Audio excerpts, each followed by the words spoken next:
All right, so what we're going to be taking a look at in this course is a social media monitoring platform. We're going to be using Crimson Hexagon as the platform that we conduct our work in. So we're going to focus first on doing social media monitoring using the platform. We'll go through the metrics that are reported, the types of monitors that we're able to set up, and then we're also going to get into, in a subsequent module, doing the analysis of the social media data. So the data that we're able to export from Crimson Hexagon, how can we analyze that data using statistical methods.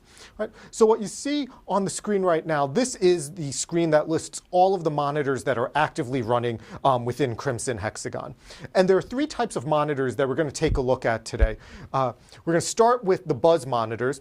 Buzz monitors use the automated tools that are built into Crimson Hexagon's Foresight platform. So it's going to provide us with automated sentiment analysis. We're going to be able to do a little bit of content analysis, gain some information about the contributors of the social media content. We'll also take a look at opinion monitors.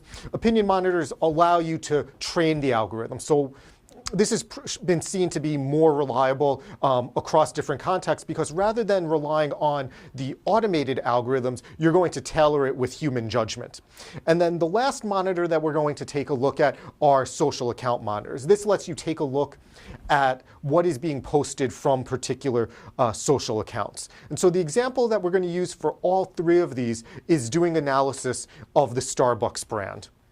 And so I'm just going to scroll down and you'll see the three monitors that we've created for Starbucks already.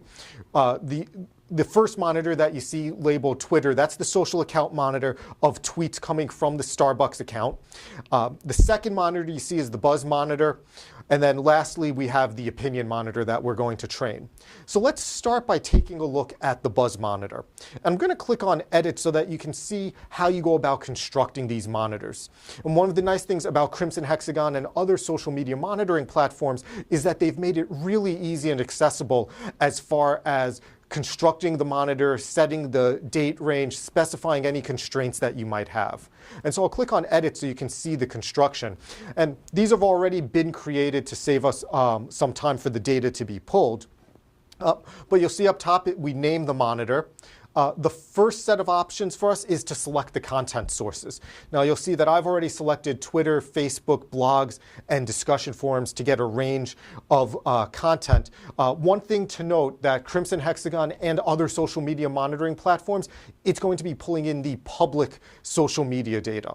And so unless someone has specified their account to be private, we're going to pull in all of their Twitter posts related to a particular query that we run. Now that's going to probably stand in stark contrast to Facebook posts. The majority of users there have their accounts specified with privacy settings, and so we're not going to be able to pull as many posts from Facebook. The way that this is going to be reflected in the data that we pull is across a number of contexts, it's largely going to be dominated by conversations pulled from Twitter. And so that's one thing that we do want to keep in mind. You can see there are more advanced options that we can specify, particular pages that we want to pull content in from. We might choose hashtags from Instagram. We might say that we want to pull in information from news or product reviews, websites. Really depends on the context that you're looking at. But for demonstration purposes, we're going to focus on these first four content sources. Right? So once we specify the content sources, we're going to specify what the phrase is that we're searching for. Now, Crimson Hexagon offers two different ways to go about doing this. One is to use their guided search. And so we can specify a query based on all of the words that we want it to include. So you can see this query is very simple. We're just using the term Starbucks. So if I were to enter multiple terms, so if I were to enter, for example, Starbucks and Frappuccino, and I may be spelling this incorrectly, but if this were the query that we were to run, Starbucks and Frappuccino, what this would do is require that posts contain the words Starbucks and Frappuccino. Right? Now that's going to be a little bit different than if I were to include quotation marks around this, and now it's looking for the exact phrase Starbucks and Starbucks Frappuccino with those words appearing together. So very much the way that you would construct a query for a search engine. Now, a little bit different would be if I were to put these words in the next line, which says at least one of these words. What this is going to do is pull all mentions, all social media posts mentioning Starbucks or the word Frappuccino, and we also have an exclusion list. So makes it very easy as far as constructing your query using this guided format. I actually prefer using the freeform tool, and in doing this, we would use Boolean logic. And you see there's a help guide that's provided. I'll open this up in a new tab so that we can take a look at it. But what the Boolean tool is doing would be using the phrases and, or, using nested statements. And we'll just switch over to that. So you can see the help section that's provided, the operators and, or, and with a minus sign for negation. You also see that there's proximity of words. So I want words to show up in close proximity to each other. They don't necessarily have to occur one right after the other, but I want these words to be used in the same phrase. So I might specify that near statement, how close those words can be to each other.